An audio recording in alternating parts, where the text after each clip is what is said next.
금요 예배 나오신 형제자매 여러분, 주님의 이름으로 환영합니다. 옆에 계신 분과도 우리가 함께 인사하고 시작하겠습니다. 서로 축복하면서 인사하시기 바랍니다. 모두 자리에서 일어나셔서 하나님 말씀 뵙겠습니다. 오늘 주께서 주시는 하나님의 말씀은 시편 22편입니다. 시편 22편 구약성경 817쪽 22절로 26절까지 교독하겠습니다. 내가 주의 이름을 형제에게 선포하고 회중 가운데에서 주를 찬송하리이다.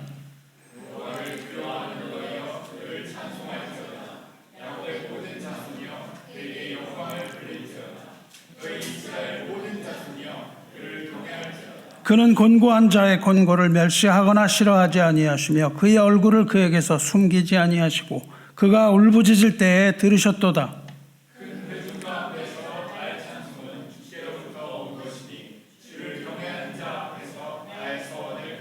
함께 읽습니다. 겸손한 자는 먹고 배부를 것이며 여호와를 찾는 자는 그를 찬송할 것이라.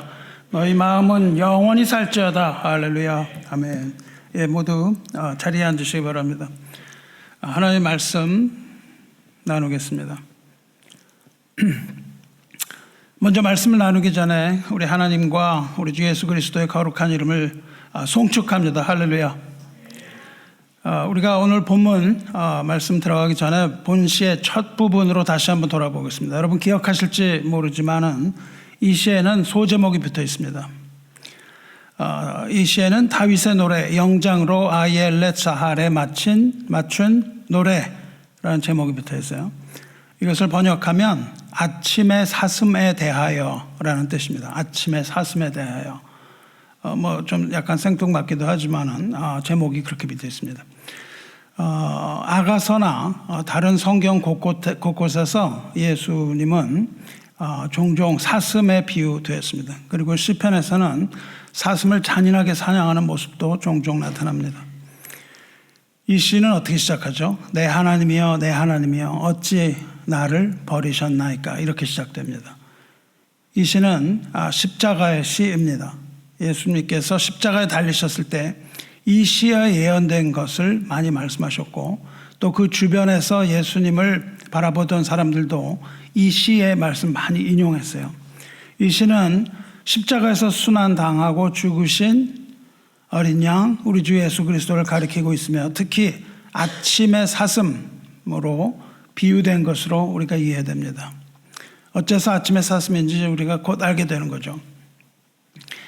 이 시는 마치 십자가 바로 옆에 서서 주님의 마지막 순간을 면밀하게 이렇게 관찰하는 것처럼, 마치 마이크를 대고 주님의 음성을 녹음하는 것처럼, 그리고 카메라를 대고 사진을 촬영하는 것처럼 그렇게 기록되어 있습니다. 너무나 정확하게 기록되어 있죠. 이 시에는 주님이 당하신 그 고통과 마지막 눈물이 모두 들어 있습니다. 아련히 사라져가는 즐거움, 기쁨, 이런 것들이 들어있어요. 또 이 시에는 주님을 십자가에 못 박은 이들이 얼마나 사악하고 악하게 행동했는지 그런 것들이 적나라하게 그려져 있습니다. 주님께서는 연약한 사슴으로 십자가에 달리신 것으로 묘사되는데 그들이 이 연약한 사슴, 고독한 사슴을 사냥하기 위해서 얼마나 많은 인원을 동원했으며 또한 그 사냥이 얼마나 잔혹한 사냥이었는지 자세하게 묘사되고 있습니다. 그 이야기가 우리 지난 몇 주 동안에 돌아본 내용이에요. 그리고 주님께서는 이제 마지막 기도를 드리시고 다 이루었다 이렇게 말씀하신 후에 아버지 내 영혼을 아버지 손에 부탁하나이다. 마지막 말씀, 십자가에서 남기신 7마디 중에 다 이루었다, 그리고 아버지 내 영혼을 아버지 손에 부탁하나이다, 이 말씀을 하시고 영혼을 하나님께 의탁하셨습니다. 그러나 시는 여기서 끝나지 않습니다.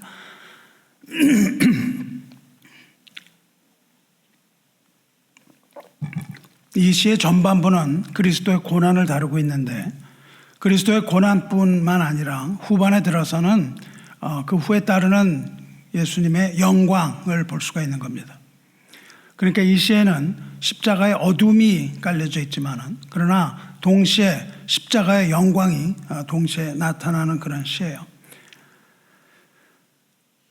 우리가 21절까지 돌아보고 오늘 22절부터 읽었습니다. 21절 이전에 20절에 그 십자가에 달리신 예수님의 기도가 나옵니다.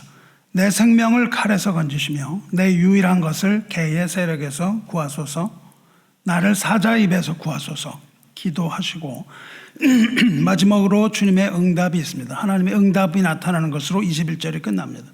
주께서 내게 응답하시고 들소의 뿔에서 구원하셨나이다. 이렇게 하고 21절이 끝나요. 그러니까 21절은 하나님께서 그 아들을 완전히 외면하셨던 것, 그러나 그 후에 응답하신 것, 이렇게 끝납니다. 하나님께서 주님의 기도에 응답하시고 들소의 뿔에서 구원하심으로 21절이 끝나요.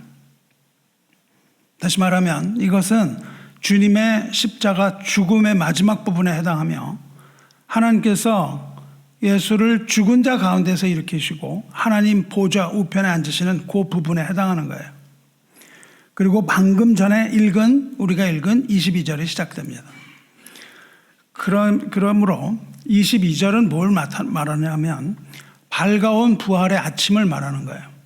21절까지 그 어둠이 끝나는 것이고 22절부터 부활의 아침이 시작됩니다.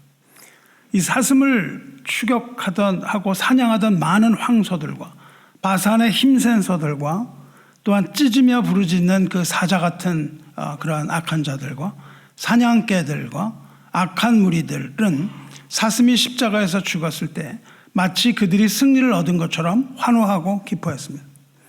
그러나 그들은 십자가에 죽은 예수가 그냥 사슴이 아니고 아침의 사슴이라는 것을 알지 못했던 거예요. 이 아침의 사슴은 새벽에 부활하게 되는 것을 알지 못합니다. 새벽이 되었을 때 사슴은 무덤에서 일어나는 것을 알지 못했어요. 예수님께서 죽으셨을 때 새벽이 되었을 때 무덤을 막았던 돌은 굴러졌습니다. 그리고 생명의 호흡은 다시 시작됐습니다. 그것이 바로 부활의 모습이에요. 부활한 사슴이 뭐라고 22절에 말하냐 하면 내가 주의 이름을 형제에게 선포하고 회중 가운데서 주를 찬송하리이다. 이 무대가 완전히 바뀝니다. 그래서 하나님의 응답이 있은 후에 이 다윗이죠. 여기서 나는 1차적으로는 다윗이지만 다윗의 입을 통하여 예언된 예수 그리스도를 말하는 것이죠. 내가 주의 이름을 형제에게 선포하고 회중 가운데서 주를 찬송하리이다. 하나님의 이름을 형제에게 선포하겠다. 이렇게 얘기를 하죠. 이 구절들은요, 주님께서 마지막 죽음을 맞이하시기 전에 십자가에서 마음속으로 말씀하신 마지막 독백과 같은 거예요. 주님께서 그 마지막에 죽기 전에 품으셨던 생각이라고 우리가 해석할 수 있는 거죠.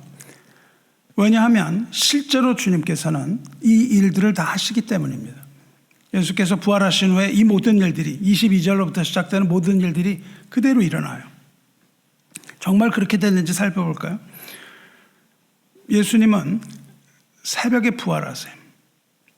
그 내용이 복음서에 다 기록되어 있는데 그 중에 요한복음을 가서 보면 자세하게 설명이 되어 있습니다. 요한복음 20장에 가면 자세하게 설명이 돼요. 요한복음 20장이 예수님의 부활을 처음 목격하는 장면입니다. 20장 1절에 어떻게 되냐면 안식 후 첫날 일찍이, 다른 복음서에서는 새벽이라고 되어 있습니다. 일찍이 아직 어두울 때에 막달라 마리아가 무덤에 와서 돌이 무덤에서 옮겨진 것을 보고, 막달라 마리아가 와보니까는 이 무덤에서 돌이 굴려져 있어요. 그러니까 주님께서 안식 후 첫날 새벽에 부활하셨는데 그것을 첫 번째 목격한 사람이 막달라 마리아입니다. 그것이 돌이 옮겨진 것을 보고 마리아는 달려가서 제자들에게 얘기를 해요. 그러니까 베드로와 요한이 그 이야기를 듣고 달려옵니다. 달려와서 무덤을 봐요. 그리고 무덤이 비었다는 사실을 보고 이게 사실이라는 것을 믿게 됩니다. 그러나 이 두 제자들은 예수님께서 죽은 자 가운데서 다시 살아나야 하리라는 그 성경의 말씀을 아직 알지 못하고 있었어요. 그래서 그 열린 무덤을 보고 예수 부활하셨다 이렇게 믿질 못하고 그냥 집으로 돌아가요. 상당히 실망한 마음이겠죠. 자기 집으로 돌아가 버립니다. 시체가 없어졌다 이렇게 생각을 한 거예요. 누군가 그 시체를 가져갔다 이렇게 생각을 하는 겁니다. 그런데 마리아는 돌아가지 않고 거기서 웁니다. 무덤 밖에서 울면서 몸을 구부려서 무덤 안을 싹 들여다봐요. 그때 들여다봅니다. 그리고 예수님의 시체가 뉘었던 곳을 보는데 그 뉘었던 곳 머리편과 발편에 두 흰옷을 입은 두 천사가 있는 것을 보게 돼요. 이때 두 천사를 처음 봅니다. 천사들이 묻습니다. 어찌하여 우느냐? 이렇게 물으니까 마리아가 대답을 해요.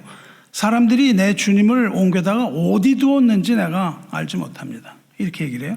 그러니까 아직도 누군가 와서 예수님의 시체를 가져다가 치웠는데 어디 뒀는지 내가 알지 못해서 내가 슬퍼서 옵니다. 이렇게 얘기를 합니다. 마리아는 예수께서 아직 부활하신 걸 알지 못하고 누군가 시체를 옮겼다 이렇게 생각해서 울고 있었는데 그렇게 말을 하면서 마리아가 뒤를 돌아봅니다. 뒤를 돌아볼 때 예수님께서 거기에 계신 것을 봐요. 그 뒤에 있는 예수를 봅니다. 그런데 마리아는 예수님을 알아보지 못합니다. 부활하신 예수님을 알아보지 못해요. 그때 예수님께서 동일한 질문을 하십니다. 어찌하여 울며 누구를 찾느냐 이렇게 물으세요. 마리아는 그 말하는 분이 예수님인 것을 알지 못하고 그 무덤을 지키는 동산지기인 줄 압니다. 그래서 얘기를 하죠. 당신이 시체 옮겼으면 어디 옮겼는지 나한테 말해달라. 그렇게 얘기를 합니다. 그때 주님께서 마리아의 이름을 부르시는 거예요. 마리아야 이렇게 그녀 이름을 부르십니다. 만일 동산지기라면 처음 보는 동산지기라면 마리아의 이름을 알 턱이 없죠. 근데 예수님은 마리아의 이름을 아시는 거죠. 친근하게 마리아야 이렇게 부르시는 거예요. 그러니까 마리아가 라보니 선생님이요 이렇게 얘기하는 장면이 나와요. 그렇게 예수님 부활을 알아본 마리아에게 예수님이 하시는 말씀이 17절입니다. 나를 붙들지 말라. 내가 아직 아버지께로 올라가지 아니하였노라. 너는 내 형제들에게 가서 이르되 내가 내 아버지 곧 너희 아버지 내 하나님 곧 너희 하나님께로 올라간다 하라 이렇게 말씀하시는 거예요. 너는 내 형제들에 가서 이렇게 선포하라 이렇게 말씀하시는 거예요. 이것이 바로 오늘 읽은 시편 22편 22절의 성취입니다. 예수님께서 부활하신 후에 형제들에게 하나님의 이름을 선포한다 그렇게 말씀하셨어요. 하나님이 뭐예요? 이름이 뭐예요? 여기 내 하나님, 너의 하나님, 내 아버지, 너의 아버지가 되는 것이죠. 내가 내 아버지 곧 너희 아버지, 내 하나님 곧 너희 하나님께로 올라간다 하라고 선포하라고 하셨어요. 이 시가 어떻게 시작됐죠? 이 시는 이렇게 시작됐어요. 주님께서 말씀하시기를 내 하나님이여 내 하나님이여 어찌 나를 버리셨나이까 이렇게 시작됩니다. 내 하나님을 불러요. 내 하나님 내 하나님 어찌 나를 버리셨나이까 어찌 나를 멀리하여 돕지 아니하시오며 내 신음소리를 듣지 아니하시나이까. 완전히 외면당한 내 하나님에 대하여 엘리 엘리 라마 사박타니 이렇게 나오잖아요. 이렇게 내 하나님 이렇게 부르셨습니다. 그런데 완전히 외면당했던 것 같은 그 하나님에 대하여 22절 후에서는 그 하나님이 누구인지를 분명하게 선포하고 있는 거예요. 안식 후 첫날 새벽에 부활하신 주님께서는 하나님이 누구신지 그리고 하나님께서 어떠한 은혜를 베푸시는지를 형제들에게 선포하고 있는 거예요. 하나님이 누구신지를 대변하는 말이 뭐냐면 이름이에요. 우리가 내가 누구냐 하는 것을 대변하는 것은 이름입니다. 다시 말해서 하나님의 이름을 선포한다는 것은 하나님이 어떤 일을 하셨는가 하는 것을 형제들에게 선포하라고 하신 거예요. 하나님께서 주님을 버리신 것이 아니라는 것을 여기서 분명히 밝히고 계시는 겁니다. 왜냐하면 처음에 불렀던 나의 하나님, 내 하나님이 이제 나를 하늘로 올라가게 하신다 그 뜻이잖아요. 그러니까 그 하나님이 나를 버린 것이 아니라 이제 나를 하나님의 보좌로 올리신다라는 것을 형제들에게 선포하라 이거죠. 그런데 22장에서는 내 하나님 나의 하나님 그렇게 얘기하셨는데 이제는 내 아버지라고 얘기를 하세요. 내 아버지라고 얘기하실 뿐만 아니라 너희 아버지라고 얘기를 하세요. 너희들 복수입니다. 너희 아버지 즉 주님의 아버지가 곧 형제들의 아버지라는 것을 선포하라 그렇게 말씀하시는 겁니다. 그리고 또 주님의 하나님이 곧 형제 너희들의 하나님인 것을 선포하라 이렇게 말씀하신 거예요. 그러니까 시편 22편 22절에서 말씀하신 형제에게 하나님을 선포하겠다고 하신 그 말씀은 요한복음 20장에서 그대로 그것이 나타나고 있는 것입니다. 참으로 하나님은 주님의 하나님이실 뿐만 아니라 우리의 하나님이시라는 거예요. 내 하나님이시라는 겁니다. 우리 주님의 아버지는 내 아버지, 우리의 아버지가 되는 것을 믿으시기를 축원합니다. 그렇다면 여기서 주님께서 말씀하셨는데 형제에게 선포하고 회중에서 찬송한다 말씀하셨는데 주께서 말씀하신 형제는 누구이며 또 회중은 누구를 말하는 걸까요? 회중이라는 것은 congregation, 이 모인 집단을 얘기하죠.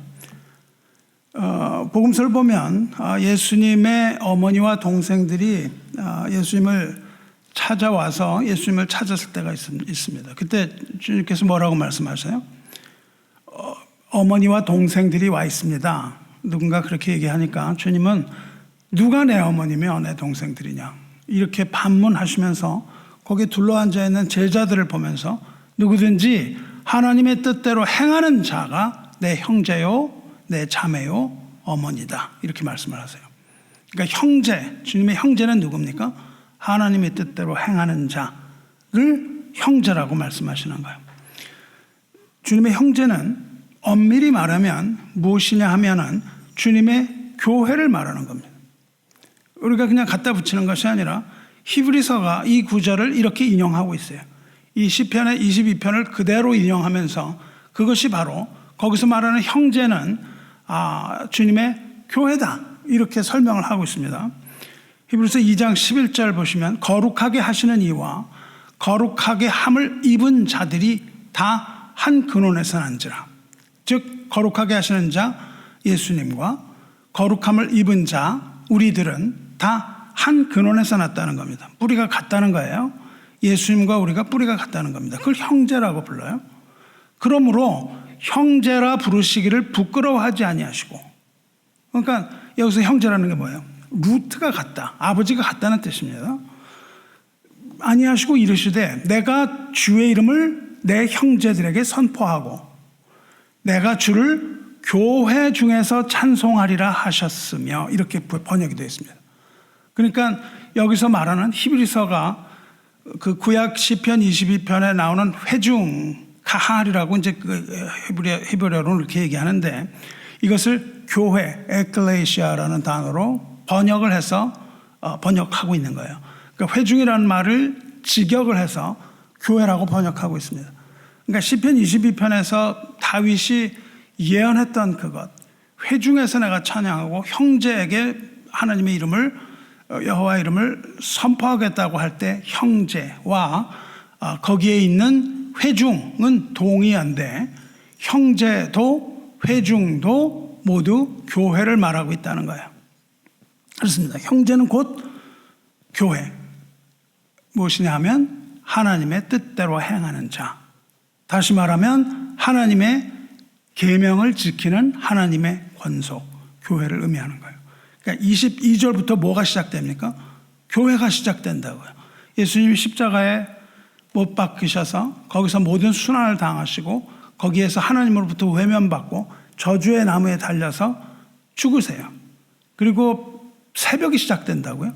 22절에 새벽이 시작되는데 새벽에 무덤이, 빈 무덤이 발견되고 그것을 발견한 마리아에게 예수님께서 말씀하시기를 형제들에게 가서 이 말씀을 선포해라. 즉 시편 22편 22절의 말씀이 그대로 성취되고 있는 거죠. 그래서 이 회중은 1차적으로는 이스라엘 공동체입니다. 그러나 히브리서는 회중을 교회라고 번역하고 있는 거예요.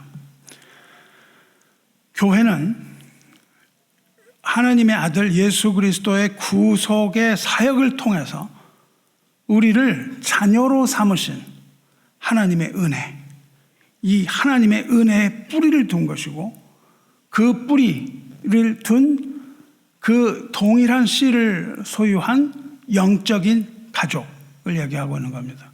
그리고 그것을 우리는 하나님의 권속이라고 부르는 거예요. 형제는 영적인 의미에서의 형제를 말하는 것이죠. 우리의 혈육의 형제가 아니라 영적인 의미에서 저와 여러분 형제를 말하는 겁니다. 그래서 교회에서는 형제라고 부르는 거예요. 여기서 형제는 남성만을 말하는 것이 아니고, 형제는 한 뿌리를 둔 모든 하나님의 자녀들, 형제 자매를 동일하게 포함을 하고 있어요. 그런데 그 현대 영어 성경 NIV 같은 경우는 세상의 요구를 이기지 못하고 이것을 형제 자매라고 번역을 하기도 하고, 그렇게 하지 못하니까 비겁하게 주의 형제 자매로 번역함이 옳다, 이렇게 주를 달아놨어요. 그러나 우리는 이 언어 자체를 볼 때 하나님의 아들이라고 얘기하면 우리가 생각하는 혈육의 남성만을 이야기하는 것이 아니고 하나님의 은혜 가운데 있는 모든 하나님의 자녀들을 이야기하고 있어요. 그러므로 우리는 그 말씀의 뜻을 알아야지 이것을 세상적인 방법으로 그렇게 번역할 필요는 없습니다. 그러니까 여기서 말하는 형제라는 것은 자매를 포함하는 것이고, 그리스도를 믿는 믿음으로 이루어지는 가족 관계를 말하는 겁니다. 예수께서는 우리들 성도의 형제라는 사실을 잊지 말아야 합니다. 그리고 예수께서는 하나님의 가족 중에 맏아들이 되신다고 말씀하셨어요. 첫 열매라고 말씀하셨어요. 그러니까 이 22절은 도대체 무엇을 말하고 있을까요? 부활의 주님이 형제에게 하나님의 이름을 선포하겠다. 이것이 무엇을 말할까요? 이것은 곧 부활하신 주님께서 세우시는 교회, 즉 교회의 탄생을 말하는 거예요. 부활하신 주님께서 하신 일이 무엇입니까? 하나님의 교회를 세우시는 것이었어요.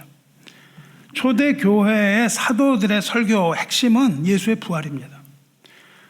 교회 공동체의 시작 그리고 성장의 출발점은 부활 신앙의 선포였어요. 그러니까 우리가 보는 그 사도행전, 이것은 교회가 어떻게 시작되었는가, 그리고 교회가 어떻게 성장하였는가를 보여주는 것인데, 사도행전에 나오는 그 사도들의 설교를 자세히 들여다보면 부활을 선포합니다. 그리고 하나님이 그들의 하나님이신 것을 선포합니다. 그 부활하게 하신 하나님이 그들의 하나님이다, 이것을 선포하는 것이 초대 교회의 시작입니다. 그러니까 교회의 맨 처음으로 돌아가 보면 부활 신앙인 거예요. 이 초대 교회는요, 무슨 새로운 교리나 구원이나 이런 것에 대해서 구구절절히 그렇게 말을 하지 않았어요. 초대 교회 설교들 보면 오직 하나의 위대한 사건, 인류의 역사에 있어서 가장 위대한 사건, 즉 그리스도께서 죽은 자 가운데서 다시 살아나신 것을 선포함으로써 교회는 탄생하는 겁니다. 그러니까 이 시편 22편의 22절은 이제 예수께서 십자가에서 죽으신 그 결과, 교회의 탄생을 이야기하고 있다고요. 사도행전 설교 같은 걸 들어보세요. 베드로의 설교, 이 예수를 하나님이 살리신지라, 이렇게 설교해요. 우리가 다 이 일의 증인이로다, 그렇게 얘기를 해요. 그러니까 초대교회의 설교의 핵심은 예수님께서 부활하셨는데 우리가 그 증인이다, 이야기를 하고 있어요. 생명의 주를 죽였으나 하나님이 죽은 자 가운데서 살리셨으니 우리가 이 일의 증인이라. 계속 예수님의 부활과 교회의 역할, 즉 증인이 되는 그러한 것을 주로 설교의 골자로 얘기합니다. 그러니까 다시 말하면 교회는 증인이라는 거예요. 교회는 그리스도께서 죽음을 이기고 살아나신 것, 즉 그리스도의 부활을 증언하는 증인의 회중, 이것이 바로 교회. 여러분을 한번 우리를 돌아보세요. 우리 현대 교회가 이것을 하고 있나? 아니면 다른 것들을 하고 있나? 한번 돌아봐야 됩니다. 교회는 증인이 되어야 되는데 무엇을 증언한다고요? 그리스도께서 죽음을 이기고 살아나신 것, 이것을 증언해야 돼요.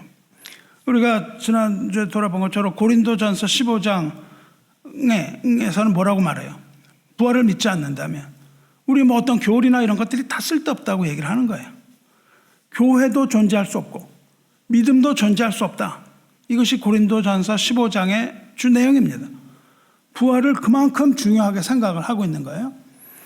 그렇다면 그러니까 예수 그리스도의 죽음과 부활은 무엇을 만들어냈는가 하면 교회를 만들어냈다 그 말이에요. 그러면 무엇 때문에 주님께서는 교회를 만드셨는가가 질문입니다. 그것이 오늘 22절에 한 절에 다 들어있어요. 주님께서 하나님의 이름을 형제에게 선포하신 이유가 뭘까요? 그것은 회중, 즉 형제로 불려지는 교회 공동체 안에서 하나님을 찬송하게 하기 위함입니다.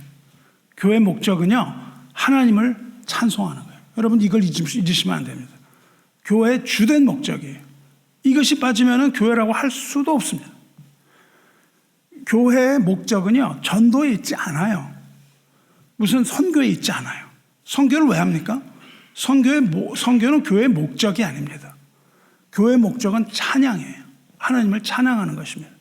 그런데 우리는 그 사람들을 그 찬양 가운데로 초대하는 거예요. 그러니까 선교단체가 나가서 우리가 잘났다 그리고 선교단체가 선교하는 것은 옳지 않습니다. 제가 선교사님들하고도 늘 공감하며 이야기하는 거예요. 반드시 교회와 연합을 해야 되는 거예요. 선교단체는 교회로 사람들을 초대하는 겁니다. 이 교회라는 건 물론 우리 보스턴 은혜 장로교회 이런 유형적인 그런 교회만을 말하는 것이 아니고 하나님의 교회를 말하는 것이죠. 다시 말하면 하나님의 나라를 말하는 것입니다. 우리가 선교하고 전도하는 것은 그들로 하여금 함께 하나님 찬양할 수 있도록 초대하는 데 목적이 있는 것이지, 우리가 나가서 어떠함을 가지고 선교를 했다, 몇 명을 우리가 전도했다, 여기에 있지 않은 거예요. 그러니까 반드시 선교와 전도에는 교회, 즉 구원받은 하나님의 백성들이 연결되어야 하는 거예요. 교회의 설립 목적이 뭐라고요? 오직 하나님을 찬양하는 것입니다. 복음의 선포 역시 하나님 찬양에 있다는 거예요. 선교와 전도 그 목적은 하나님 찬양에 있다고 해도 과언은 아니에요.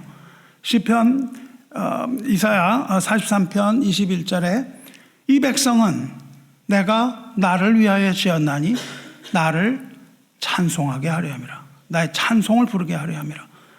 인간의 창조 목적이 있는 거예요. 우리를 위하여 창조하지 않으셨어요. 하나님을 위하여 창조하셨습니다. 왜 창조하셨다고요? 하나님의 찬송을 부르게 하려 함이라. 인간의 존재 목적 자체가 하나님을 찬송하는 겁니다. 그러므로 교회는 어떻게 해야 되는가요? 구원받은 하나님의 백성은 어떻게 하는 겁니까? 구원받은 하나님의 백성은 마음을 다하고 뜻을 다하고 힘을 다하여 하나님을 사랑하고 또 하나님의 이름을 찬양하는 것이 마땅하다는 겁니다. 이것이 우리가 모여서 하나님 앞에 드리는 거예요. 예배에는 하나님의 계시가 있습니다. 예배에는 우리 개혁신앙의 핵심은 뭐냐면은, 예배는 뭐냐면 하나님의 계시예요. 그리고 하나님의 계시에 대한 인간의 응답. 인간의 응답은 무엇으로 나타나죠? 찬양으로 나타나는 거예요. 이것을 예배라고 적용합니다. 이것이 다른 복음주의 계통과 좀 다른 거예요. 우리는 예배는 굉장히 수동적인 걸로 보이지만은 수동적이 아니고 굉장히 능동적이라 해야 되는 겁니다. 하나님께서 우리에게 계시하신 한마디 말씀에 우리는 10마디 찬양을 드리는 것이 마땅한 거예요. 뜨거운 마음을 가지고 하나님 찬양 드리는 거, 이것이 바로 예배입니다. 그러니까 복음에 합당한 예배, 복음에 합당한 우리의 예배뿐만 아니라 복음에 합당한 우리의 삶이라는 것은 역시 그리스도 안에서 우리가 기뻐하면서 이 기쁨의 찬양을 부르는 것, 이것이 복음에 합당한 삶입니다. 그러니까 여러분의 삶을 한번 돌아보세요. 우리 가운데 기쁨이 있는가? 우리가 정말 하나님 찬양하는 기쁨을 누리고 있는가? 이걸 보셔야 됩니다. 은혜가 무엇을 통하여 오죠? 찬양을 통하여 오는 거예요. 이게 하나님이 우리를 지으신 원리입니다. 여러분, 우리가 사람을 찬양해 보세요. 뭐 김일성을 찬양해 보십시오. 뭐 기쁨이 어디서 나타나요? 안 나타납니다. 사람을 찬양하면요, 나타나질 않아요. 세상에 가장 위대한 영웅이라도 우린 찬양하면 기분이 이렇게 좋은 기분이 아니에요. 그러나 우리가 하나님을 찬양할 때는 무엇이 우리에게 주어져요? 기쁨이 주어지는 거예요. 기쁨이. 우리는 그렇게 우리를 창조하신 하나님의 섭리를 따라서 이렇게 모여서 하나님을 찬양하는 거예요. 하나님 찬양한다는 게 꼭 뭐 노래를 따라 부른다는 것뿐만 아니라 우리의 힘을 다하고 뜻을 다하고 마음을 다하고 목숨을 다하여 하나님을 사랑하는 것, 그 찬양을 말하죠. 힘을 다하고 마음을 다해서 또 목숨을 다해서 하나님 찬양하시기를 축원합니다. 이제 23절로 넘어가면서 주님의 선포는 내가 찬송하겠다를 넘어서서 그 회중을 향하여, 형제를 향하여 강한 명령으로 계속이 됩니다. 23절 보시면 여호와를 두려워하는 너희여 그를 찬송할지어다. 야곱의 모든 자손이여 그에게 영광을 돌릴지어다. 너희 이스라엘 모든 자손이여 그를 경외할지어다. 이렇게 명령합니다. 세 개의 명령이 나와요. 세 개의 명령. 세 개의 명령이 세 부류의 사람들에게 주어집니다. 세 부류의 사람은 누구예요? 1. 여호와를 두려워하는 너희여. 2. 야곱의 모든 자손이여. 3. 이스라엘의 모든 자손이여. 그런데 여호와를 두려워하는 자, 야곱의 자손, 이스라엘 자손은 모두 동일한 대상입니다. 반복을 하는 거예요. 이 히브리식의 강조법입니다. 히브리식은 이것이 무지 좋다, 이렇게 무지라든가 뭐 대단이라든가 이런 단어가 발달해 있지 않아요. 대신 강조를 하기 위해서는 반복을 합니다. 이것이 좋다, 이것도 좋다, 이것도 좋다, 이렇게 반복을 해요. 그러니까 지금 이렇게 세 번을 반복하는 것은 거의 완전하게 그것을 반복하는 거예요. 그래서 그 세 가지를 돌아가면서 여호와를 두려워하느니 야곱의 자손, 이스라엘의 자손, 이것이 점점 점진적으로 발전하는 거예요. 여호와를 두려워하는 자가 야곱의 자손이고 야곱이 변하여 이스라엘이 되죠. 이스라엘의 자손까지 변합니다. 그리고 이 세 가지는 여호와를 두려워하는 자, 야곱의 자손, 이스라엘의 자손은 결국 영적으로 보면 하나님의 교회, 전 우주적인 하나님의 교회를 말하는 것도 두말할 필요가 없는 겁니다. 이 사람들에게 다윗, 예수께서는 강하게 명령을 합니다. 그를 찬송할지어다. 그에게 영광을 돌릴지어다. 그를 경외할지어다. 앞에 거가 동의어고요. 뒤에 것도 동의어인 거예요. 찬송을 한다는 것과 영광을 돌린다는 것과 하나님을 두려워한다는 것, 이 세 가지는 거의 동의어라고 말씀을 할 수가 있는 거예요. 그 강조용법을 우리가 이해할 때 이렇게 해서 주석을 달고 이것은 동일한 의미입니다, 이렇게 달 필요가 없는 거예요. 히브리어를 잘 이해하면 이 세 가지가 동일한 의미구나라는 것을 알 수 있습니다. 찬송과 영광과 하나님을 두려워함, 경외함, 세 가지가 같은 거라고요. 주님을 찬송하는 자에게 필요한 것이 무엇입니까? 하나님에 대한 두려움이에요. 왜?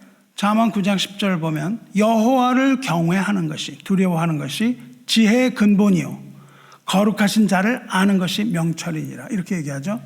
또 여호와를 경외하는 것은 생명의 세면이 사망의 그물에서 벗어나게 하느니라. 죽지 않는다는 겁니다. 여호와를 두려워하면. 여호와를 두려워하는 것이 지혜의 근원이며 은혜의 시작이라는 뜻입니다. 그러니까 하나님을 두려워하는 것, 겸손은 하나님을 찬양하기 위해 반드시 필요한 겁니다. 여러분, 요즘 찬양을 볼 때요, 우리가 하나님을 두려워하는 마음이 있습니까? 그냥 아무나 막 나와서 두려워하는 마음 하나 없이 그냥 노래를 부르는 것, 이것은 하나님을 찬양하는 것이 아니라는 겁니다. 누가 하나님을 찬양해요? 하나님을 두려워하는 자가 찬양하는 겁니다. 그런데 여기서 두려워한다라는 말은 율법적인 두려움이 아닙니다. 세상적인 두려움이 아니에요. 이거 하나면 내가 큰일 나겠구나, 뭐 이런 거라든지, 내가 하나님한테 잘못하면 나는 망하겠다, 뭐 내가 11조를 안 하면 나는 또 망한다, 이런 식의 율법적인 두려움이 아닌 거예요.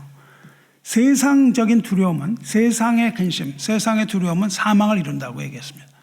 그러나 하나님의 뜻대로 하는 그 두려움, 근심, 하나님을 두려워하는 것, 이것은 구원에 이루는 회개를 이룬다 하셨어요. 누가 찬송할 수 있다는 겁니까? 회개한 자, 즉 하나님 앞에서 예수 그리스도 안에 있는 자가 찬양을 할 수 있는 자격이 주어지는 거예요. 아무나 그 노래를 부른다고 해서 찬양이 아닌 거죠. 무엇으로 찬양합니까? 마음으로 찬양해야 되기 때문에 우리가 거듭난 자로서 예수 그리스도 안에서 회개를 이룬 자들이 부르는 노래가 하나님 찬양입니다. 하나님을 두려워하는 것에 대한 보상은 뭐예요? 생명이라고 말씀하셨기 때문이에요. 그러니까 우리 구원에 있어서 빠질 수 없는 것은 하나님을 두려워하는 마음이에요. 요즘 너무 하나님을 두려워하는 마음이 없는 것이죠. 하나님의 사랑만을 계속 강조하니까 있는 모습 그대로 나와서 뭐 하나님을 찬양할 수 있다고 생각하는데 오산입니다. 있는 모습 그대로는 찬양 드릴 수 있는 조건이 하나도 안 돼요. 회개하고 주님 앞에 돌아서서 우리가 어떤 의로움을 가지는 것이 아니라 우리가 있던 그 모습 그대로라는 것으로 여러분 이해하셔야 되는 거예요. 아무것도 없이 그냥 나와서 하나님께 찬양 부를 수 있는 자격은 없습니다. 그렇게 찬양하고 그럴 때에 하늘에서 불이 내려와서 그 이상한 불을 들이던 자들이 불에 타 죽었습니다. 그러니까 그렇게 할 수 없는 거예요. 그러니까 하나님을 찬양하는 자들에게 무엇이 있어야 하냐면 이러한 거룩한 두려움이 있어야 된다는 거예요. 하나님 앞에 나올 때 두려움을 가지고 나와야 됩니다. 그리고 이 세 부류의 사람들에게 얘기하셨어요. 무엇을 얘기합니까? 찬양은 모든 자가 다 불러야 되는 거예요. 여러분이 예배 들으면서 나는 찬양 난 노래도 잘 못하고 안 한다 이렇게 하시면 안 되는 겁니다. 찬양은 모든 자가 다 불러야 돼요. 여호와를 두려워하는 자, 하나님을 두려워하는 자, 야곱의 자손, 이스라엘의 자손, 그리고 모든 교회, 유대인이나 이방인이나 모든 나라 모든 백성이 다 목소리를 합하여서 한 목소리로 노래하며 찬양해야 되는 거예요. 우리 예배 가운데 회중 찬양이 그렇게 중요합니다. 회중 안에 어느 누구도 여러분이 이 어떠한 그 회중 가운데 속해 있다면 여러분 중에 누구도 침묵하지 말아야 되는 거예요. 뜨거운 마음으로 함께 노래해야 되는 겁니다. 이것이 바로 회중에서 찬송한다는 거예요. 여기서 말하는 이스라엘은 영적 이스라엘은 교회를 포함하는 거죠. 찬양을 우리가 하면 할수록 우리는 하나님을 더욱더 두려워하게 되는 거예요. 더욱더 우리는 하나님을 경외하게 되는 겁니다. 그리고 경외심이 깊어지면 깊어질수록 우리의 찬양은 그 풍미를 더해가는 거예요. 점점 더 찬양이 깊어지는 겁니다. 그리고 그 찬양이 더욱더 아름답고 감미로워지며 또 기쁜 그런 찬송이 되는 거예요. 거기에 중심에 하나님을 두려워하는 두려움이 있습니다. 우리가 목숨을 다하여 찬양한다는 것이 그것입니다. 우리가 정말 죽을 때까지 우리 목숨을 다하는 것처럼 하나님 찬양하실 축원합니다. 주님께서는 우리가 하나 되는 걸 원하세요. 우리가 하나 되어 한 목소리로 찬양하는 것을 귀히 여기십니다. 그래서 죽어가는 그 마지막 순간에도 모든 성도들과 함께 하나님께 영광을 돌리시기 바랍니다. 찬송한다는 것이 하나님께 영광이라는 것이에요. 그리고 우리 하나님께 영광 어떻게 돌려요? 간단합니다. 여러분이 마음으로, 뜨거운 마음으로 진정 구원의 감격을 가지고 하나님께 찬양하는 것, 이것이 바로 하나님께 영광 돌리는 거예요. 찬양은 곧 하나님을 두려워하는 것인 동시에 하나님께 영광을 돌리는 거예요. 요한계시록을 보면 하늘을 날아가는 천사가 있어요. 천사가 뭘 가지고 있냐면 영원한 복음을 가지고 하늘을 날아가고 있다, 그렇게 말합니다. 14장을 보시면 14장을 보시면 이 천사가 하늘을 날아가며 이야기를 해요. 뭐라고 얘기하냐면요, 하나님을 두려워하며 그에게 영광을 돌리라, 그렇게 얘기합니다. 뭘 가지고 있어요? 영원한 복음. 영원한 복음을 가지고 하나님을 두려워하며 그에게 영광을 돌리라, 그렇게 말합니다. 복음의 진수가 무엇입니까? 복음의 진수는 하나님을 찬양하는 것이며 거룩한 두려움 가운데 찬송으로 하나님께 영광을 돌리는 것이라는 것이 요한계시록을 통해 보여줘요. 그러니까 우리는 구원, 내 개념을 너무 편협하게 이야기하고 있어요. 나는 죽을 사람이었는데 예수님이 나를 위해 죽으심으로 나는 구원을 받았다. 이게 복음이라고 생각을 하는데, 복음은 그것보다 훨씬 더 풍성하고 큰 거예요. 복음이라는 것이 죽을 내가 살아났다는 것으로 머물러서는 안 되는 거예요. 복음이라는 것은 무엇을 얘기하고 있냐면 하나님의 나라를 얘기하고 있습니다. 스케일이 달라요. 내 한 사람의 구원에 있지 않고, 복음이라는 것은, 이 영원한 복음이라는 것은 하나님의 나라 전체를 말하고 있는 것이기 때문에 이것은 어마어마한 겁니다. 우리가 그렇게 편협한 마음을 가지고 있으면 구원을 굉장히 값싼 것으로 여기기가 쉬워요. 그냥 우리의 생명이 구원을 받았다는 것이 아니라 하나님을 두려워하는 자들이 하나님께 찬송 부르며 하나님께 영광을 돌리는 것, 이것입니다. 그래서 요한계시록의 핵심 주제가 뭐예요? 하나님 앞에 기쁜 찬송을 부르며 하늘의 찬송을 부르는 것, 이것이 계시록의 핵심이에요. 계시록을 자꾸 666 이런 데 초점 맞추면 안 됩니다. 마귀는 그렇게 강력한 존재가 아니에요. 예수 그리스도의 복음이 강력한 겁니다. 그리스도의 복음과 십자가의 피가 강력한 것이지, 거기에 나타나는 마귀는 결국 쫓겨나고 말 그러한 존재에 불과한 겁니다. 그런 걸 우리가 두려워하지 말고, 요한계시록을 여러분이 읽으실 때 하나님 나라에서 드리는 모든 백성이 하나 되어 새 하늘과 새 땅에서 드리는 찬양, 이렇게 여러분이 이해하셔야 됩니다. 그럼 찬양의 동기는 뭘까요? 왜 찬양을 할까요? 24절 보시면 찬양의 동기가 나타나요. 그는 공고한 자의 공고를 멸시하거나 싫어하지 아니하시며 그의 얼굴을 그에게서 숨기지 아니하시고 그가 울부짖을 때 들으셨도다. 왜 나의 음성을 듣지 않으십니까? 이렇게 시작을 했는데 여기서 하나님을 찬양하는 이유를 얘기해요. 듣지 않으신 것이 아니라 들으셨도다, 이렇게 얘기를 하죠. 하나님께서 어떤 일을 하셨는가, 하나님의 은혜를 아는 자는, 하나님이 하신 일을 이해하는 자는 찬송으로 하나님께 영광 돌리지 않을 수 없는 거예요. 우리 주님처럼 고난을 받은 자는 아무도 없습니다. 그런 고난을 받은 자가 없어요. 주님의 몸과 영혼이 고난 당하셨어요.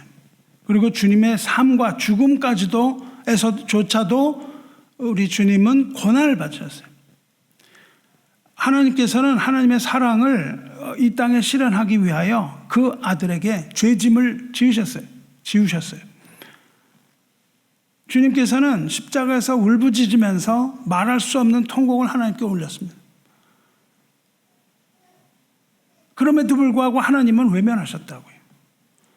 하나님께서는 그리스도의 고난과 죽음을 통해서 모든 곤고한 자의 곤고를 듣기 위하여 아들의 부르짐을 듣지 않으셨다, 그 말이에요.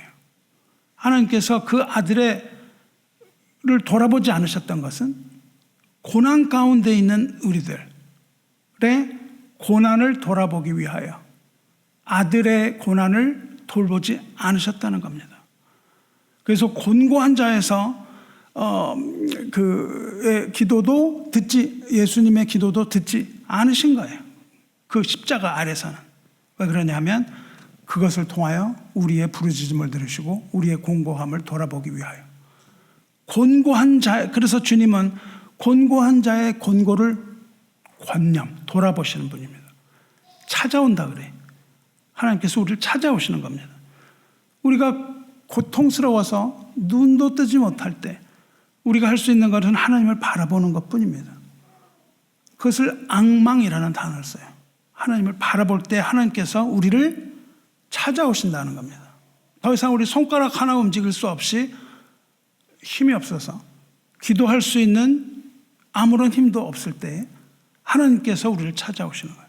우리가 어떻게 그렇게 힘이 없는데 기도할 수 있으며 어떻게 우리가 하나님 앞에 나갈 수가 있겠습니까? 그렇지 않다는 거죠. 또 이렇게 곤고한 자에게 얼굴을 돌리지 않고 부르짖은 기도를 들으시는 거예요. 누구든지 심령이 가난한 자는 주님이 계시는 보좌에 나갈 수가 있게 되는 겁니다. 고난 당하는 가운데서도 우리는 보좌 앞에 나갈 수 있는데 그 근거는 하나님 예수께서 십자가에서 죽으셨기 때문이에요. 아무리 보잘것없는 사람이라 할지라도, 내가 아무 볼 것도 없고 그냥 이런 사람이라 할지라도 하나님은 우리에게 그 자비의 문을 닫지 않으시는 거예요. 은혜의 보좌 앞으로 나아가서 은혜를 베푸시는 하나님의 이름을 송축하는 것이 마땅합니다. 이와 같은 사랑을 우리는 본 적이 없어요. 우리는 이러한 하나님의 사랑 앞에서 우리는 하나님의 이름을 송축하지 않을 수가 없는 겁니다. 그럼 누구를 송축하냐 그 말이에요. 25절 보시면 큰 회중 가운데서 나의 찬송은 주께로부터 온 것이니 주를 경외하는 자 앞에서 나의 서원을 갚으리다. 이건 예수님의 말씀이라고요. 우리는 누굴 찬송합니까? 우리는 주님만을 찬송해야 돼요. 그 찬송이 어디로부터 왔대요? 하나님으로부터 온 찬송. 우리는 하나님으로부터 온 찬송을 불러야 되는 거예요. 진정한 찬송은, 우리 마음과 진정한 찬송은 어디서부터 오냐면 하늘로부터 오는 겁니다. 우리 마음이 성령으로 거룩하게 된다면 우리의 찬송은 성령의 감동 안에서 부르는 거예요. 어디에 근원을 가지고 있어요? 성령 안에서 부르는 찬송은 하나님으로부터 오는 겁니다. 성령께서 우리와 함께 하시기 때문에 이 성령 안에서 우리가 부르는 찬송은 천사들과 함께 부르는 찬송이에요. 이러한 찬송을 부르시기 바랍니다. 찬송은요, 나 자신을 위한 것이 아니에요. 우리가 복음성가 이런 것들을 볼 때 수많은 것들이 나를 위하는 거예요. 나를. 근데 진정한 찬송은 나를 위하는 것이 아니라 하나님께 드리는 찬송이에요. 나를 하나님께 드리는 것이 진정한 찬송입니다. 하나님이 나를 위하여 뭘 해주시고 이런 것들은 물론 우리가 부를 수 있지만은 부차적인 것들이에요. 우리가 하나님을 드릴 때 우리에게 오는 것들입니다. 그러므로 순서를 바꾸면 안 돼요. 우리가 하나님께 찬송을 드리기 위하여 저와 여러분은 이렇게 모여야 되는 거예요. 이렇게 모이지 않고 하나님께 찬송을 드릴 수가 없는 겁니다. 왜? 회중에서 찬송하리라고 말씀을 하셨기 때문에. 무슨 콘서트를 보는 게 찬송이 아닙니다. 무슨 유튜브를 보면서 그걸 따라 부르는 게 찬송이 아니라고요. 그거는 우리가 그 CCM 이런 것들을 듣는 것 좋습니다. 그거는 근데 하나의 유행과 같은 것들이에요. 우리가 모여서 한 마음으로 회중 가운데 하나님을 찬송하는, 이거는 질적으로 다른 거예요. 모이지 않고는 할 수 없는 겁니다.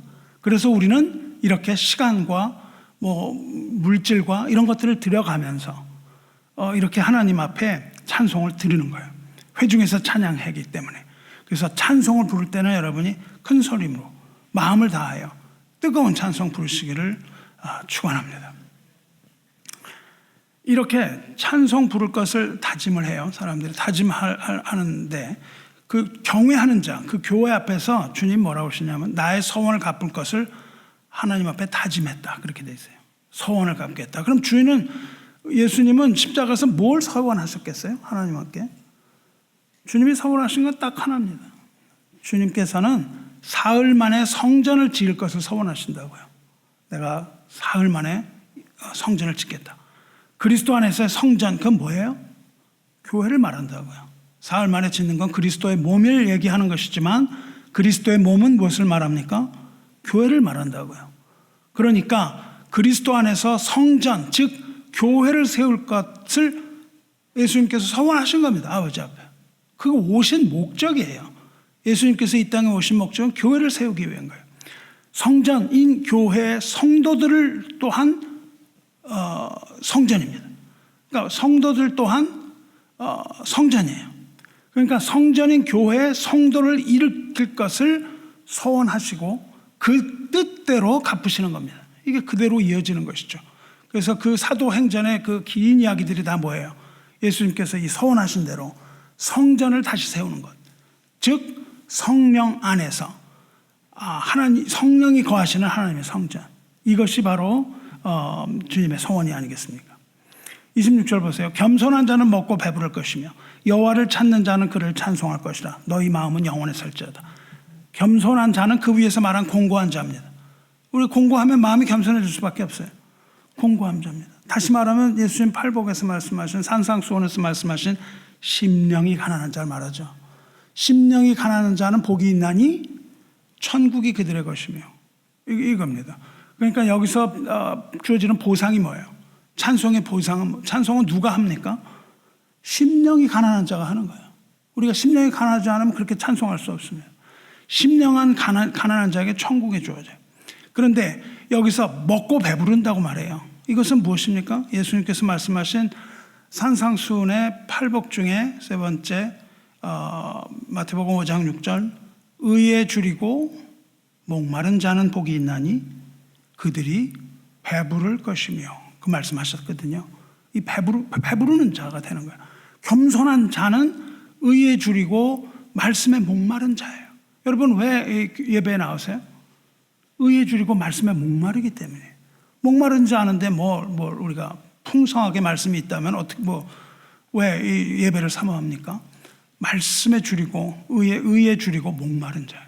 우리가 말씀에 배가 고프고 성령에 목이 마른 자, 이러한 자가 여호와를 경외하는 자의 특징입니다. 그것은 아무리 먹어도 배가 고파요. 하나님의 말씀 먹어도 배가 고픕니다. 그런데 배가 고프지 않아요. 왜 그럴까요? 예수님께서 내가 주는 물을 마시는 자는 영원히 목마르지 아니하리라 말씀하셨는데 왜 그래요? 물 한 번 먹고서는 목이 안 마른 게 아닙니다. 가지는 포도나무에 붙어 있는 거예요. 그래서 끊임없이 그걸 공급받는 거예요. 여러분이 이렇게 사모하는 자, 예배에 나오는 자는 오늘 이 시간 또 하나님 말씀 공급받는 거예요. 또 공급받아서 배고프지 않게 배부르게 되는 겁니다. 계속해서 생명의 양식을 받아야 되는 거예요. 의에 줄이고 목마른 자는 생명의 양식을 찾는 거예요. 그리고 마침내 생명의 양식과 생수를 먹고 배부르고 목마르지 않게 되는 겁니다. 이것이 원리예요. 그래서 하나님 말씀 안에 있는 것은 그리스도께 붙어 있는 자, 즉 그 생수를 영원히 공급받기 때문에 우리는 영원히 목마르지 않습니다. 생명의 양식이 뭐예요? 말씀입니다. 말씀은 무엇입니까? 곧 말씀, 육신이 되어 이 땅에 오신 우리 주 예수 그리스도를 말하는 겁니다. 그래서 예수님이 이렇게 말씀하세요. 요한복음 6장 55절에 내 살은 참된 양식이요 내 피는 참된 음료로다. 내 살을 먹고 내 피를 마시는 자는 내 안에 거하고 나도 그의 안에 거하나니 살아계신 아버지께서 나를 보내심에 내가 아버지로 말미암아 사는 것 같이 나를 먹는 그 사람도 나로 말미암아 살리라. 이것은 하늘에서 내려온 떡이니, 예수님이 본인을 하늘에서 내려온 떡이라고 말씀하셨어요. 조상들이 먹고도 죽은 그것과 같지 아니하여 이 떡을 먹는 자는 영원히 살리라, 그렇게 말씀하셨어요. 이 말씀이 지금 시편 21편 말씀 그대로 평행으로 가는 겁니다. 지금 먹고 배부른 자들이잖아요. 영원히 살 것이라고 말씀하셨어요. 어떤 떡을 먹는 자? 예수 그리스도의 몸을 먹는 자. 즉 말씀이 육신이 되어 이 땅에 오신 그 말씀을 여러분이 먹어야 되는 거예요. 말씀은요, 이해하고 이런 게 아니에요. 어떤 교리적인 걸 훨씬 능가하는 겁니다. 말씀은 먹는 거예요. 여러분 먹으셔야 돼요. 여러분 왜 식당에 갑니까? 먹으러 가는 거예요. 식당에 놀러 갑니까? 먹으러 가죠. 식당은 먹으러 가요. 교회는 뭐 하러 옵니까? 먹으러 옵니다. 1차적으로 먹으러 오는 거예요. 하나님의 계시가 있는 곳입니다. 그리고 그 계시에 대하여 우리가 하나님을 찬양하기 위하여. 여러분이 교회 오는 목적인 거예요. 구원을 얻고 주님의 형제가 된 자는 하늘에서 내려온 산떡이신 그리스도의 몸, 하나님 말씀을 계속 먹어야 되는 거예요. 어제 먹었다고 오늘 안 먹습니까? 여러분이 이거 불고기야? 이거는 내가 다 아는 거야? 다음부터는 불고기야? 이렇게 해요? 아니죠. 계속 그것을 먹어야 됩니다. 밥을 계속 먹어야 되는 것처럼 여러분은 하나님의 말씀을 계속하여 먹어야만 되는 거예요. 생명의 양식이기 때문에 그래요. 그리고 여러분은 그리스도의 몸을 먹고 영원한 생명을 누리게 되는 하나님의 자녀라는 것을 잊지 마시기 바랍니다. 주 안에 사랑하는 성도 여러분, 주님은 아침에 사슴이에요. 새벽의 사슴입니다. 십자가에서 고난받고 죽으셨지만 주님의 역사는 거기서 그치지 않고 부활의 아침을 맞으셨다고요. 그리고 그리스도 안에 있는 우리도 그와 같습니다. 광야와 같은 이 땅을 살아가며 우리는 살아가기 너무너무 힘든 거예요. 이 척박한 땅을 살아간다는 것은 만만한 게 아닙니다. 아주 힘들고 고통스럽고 괴로운 그러한 삶인 것입니다. 이 땅을 살아가면서 모든 고통을 살아가며 죽는 거예요. 다른 뭐가 있겠습니까? 다른 거 있어요? 없어요. 다른 게 없고 그냥 이 고통을 겪으면서 이러다가 죽는데, 그러나 우리가 낙심하면 안 되는 거예요.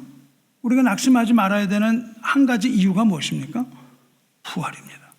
영원한 생명이요, 영원한 기쁨인 거예요. 그냥 이 세상을 살아가면서 소망은 없다. 여기에 더 이상의 소망은 없는 거예요. 우리가 더 이상 무엇에 소망을 둔단 말이에요? 여기에 소망을 둘 건 없습니다. 누구든지 그리스도 안에 있으면 그리스도와 함께 생명의 부활로 나아갈 것을 믿으시기 바랍니다. 우리 주 예수 그리스도를 믿음으로써 주 안에 거하고 하나님의 생명을 우리가 나누며 부활과 영원한 생명으로 나가게 되시기를 주님의 이름으로 축원합니다.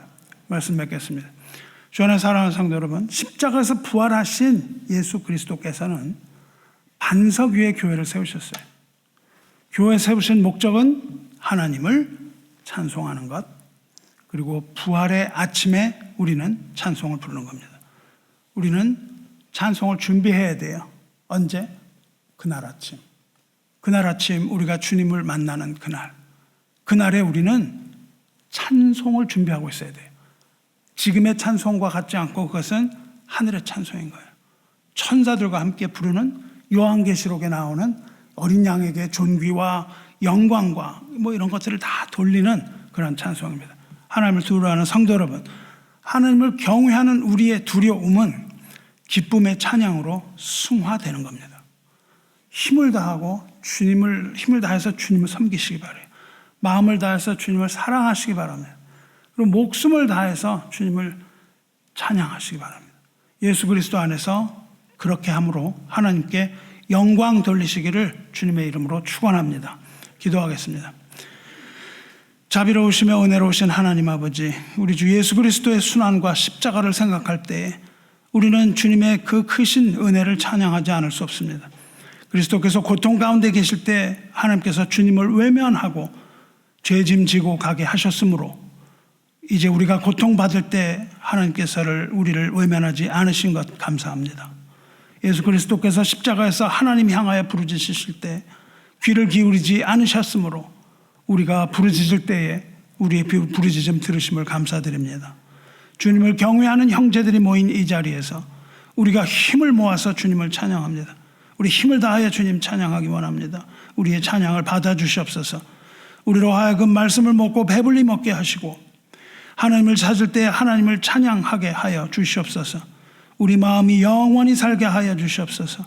하나님 아버지, 온 땅의 모든 족속들이 주님을 기억하고 주께 돌아오게 하시며 모든 나라들이 주님 앞에서 경배하게 하시옵소서. 주권이 주님께 있사오며 하나님께서 나라들을 다스리심을 온 세상이 알게 하시옵소서. 이 땅의 모든 부유한 자들도 주님 앞에서 경배하고 죽을 수밖에 없는 모든 이들, 무덤으로 내려가는 모든 자들도 주님 앞에 엎드리게 하시옵소서. 오직 주님만이 우리의 생명을 주관하시며 주님의 의로운 통치가 온 세대에 선포되기를 간절히 원하고 바라옵나이다.